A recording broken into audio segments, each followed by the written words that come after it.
6h41 sur Europe 1, Thomas Schnell. Avec la revue de presse internationale, tout d'abord au Liban avec Inès Gilles. Bonjour Inès. Bonjour. De quoi parlent les quotidiens libanais ?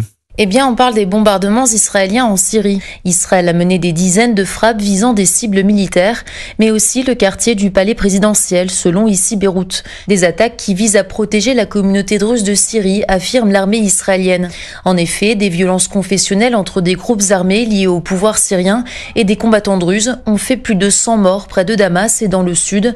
C'est l'Orient le Jour qui en parle. Le plus influent chef religieux druze en Syrie, Cheikh Hikmat al-Hijri, a dénoncé une campagne génocidaire contre sa communauté. Alors le Premier ministre israélien Benyamin Netanyahou se pose en protecteur des Druzes de Syrie, mais selon Arab News, le ciblage de la Syrie par Israël n'a pas grand-chose à voir avec les droits de l'homme. Il s'agit d'une tentative de fragmentation du territoire syrien. Nous partons maintenant pour le Brésil. Jean-Claude Gérez, qu'est-ce qui fait la une ? De quoi parlent les journaux brésiliens ? Du projet d'attentat à la bombe durant le concert de Lady Gaga samedi soir à Rio de Janeiro. La police, explique le site G1, a déjoué un plan d'attaque prévoyant l'explosion de cocktails Molotov et d'explosifs improvisés parmi les 2 millions de spectateurs massés sur la plage de Copacabana. Un groupe extrémiste a été identifié sur les réseaux sociaux, indique O Globo. Il diffusait des discours haineux, notamment contre la communauté LGBT+, fortement représentée parmi les fans de la diva américaine. Le quotidien Métropole assure qu'un homme et un adolescent ont été arrêtés. 7 autres personnes sont recherchées. Lady Gaga, elle, n'était au courant de rien, assure le site Terra. Dans un message, elle a dit sa fierté et sa joie d'avoir chanté pour le peuple du Brésil, en assurant qu'elle n'oublierait jamais ce moment.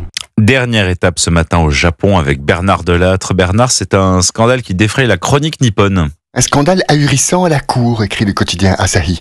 Et absolument sans précédent, ajoute le Yomiuri. L'empereur lui-même s'est fait détrousser, s'exclame en une tabloïd Gendai. Un chambellan en charge de la comptabilité du palais, pour arrondir ses fins de mois, explique la radio NHK, a puisé sans vergogne dans le compte bancaire que Naruhito utilise pour ses dépenses personnelles et celles de sa famille, détournant en total plus de 3 millions de yens, soit une vingtaine de milliers d'euros. Un tel irrespect envers notre souverain, quelle infamie, s'est indigné un commentateur de la chaîne TV Tokyo.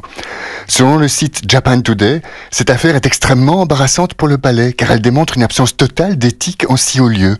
Un manque de contrôle aussi, puisque ces vols ont été perpétrés à intervalles réguliers depuis 1 an et demi, mais n'ont été découverts que très récemment. Merci à tous nos correspondants internationaux Europe 1. C'était votre revue de presse internationale sur Europe 1. Europe 1, bonjour. 5h, 7h.